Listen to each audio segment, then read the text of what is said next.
အခုတော့ပလေးလေးအကြောင်းကိုနားလည်လေးလာတင်ယူခြင်းနဲ့ဆိုလို့ရှိရင်အခမဲ့တင်ယူလို့ရပါတယ်အခမဲ့လေးလာလို့ရပါတယ်ချင်း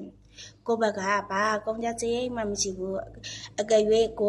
ပိုင်ဝင်ငွေချခြင်းနဲ့ဆိုရင်အန်ဒီကုတ်ဝယ်ပါချင်းအန်ဒီကုတ်မဝယ်ခြင်းသေးဘူးရိုးရိုးပဲဖွင့်ခြင်းသေးတယ်ဒီတော့ပလေးအကြောင်းလေးကိုလေးလာခြင်းသေးတယ်ဆိုရင်လည်းရိုးရိုးလေးပဲဖွင့်ပါချင်း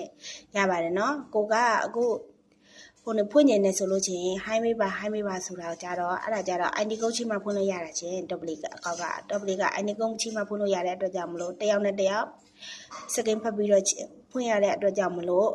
လှမ်းပြီးတော့အခိုင်းတာပါချင်းတမျိုးမထင်ပါနဲ့နော်အဲ့ဒါကြောင့်မလို့တကြနေဒီဒပလီအကောင့်နဲ့နေရလိန်နာပတ်စံတောင်းတာလိန်ပြီးပတ်စံတောင်းတာတွေဖြစ်မှကြောက်လို့ပါချင်းအဲ့ဒါကအလိန်ညာမဟုတ်ပါဘူးနော်အထက်ကစတင်းကဲပိုင်ရောခဏကိုအစီကြစေဟိုနေပါရအကောလုံးထောက်ခံစာရတာပြီးသားပါပဲချင်းအာမခံပါတယ်နော်အဒီဟာတွေရတော့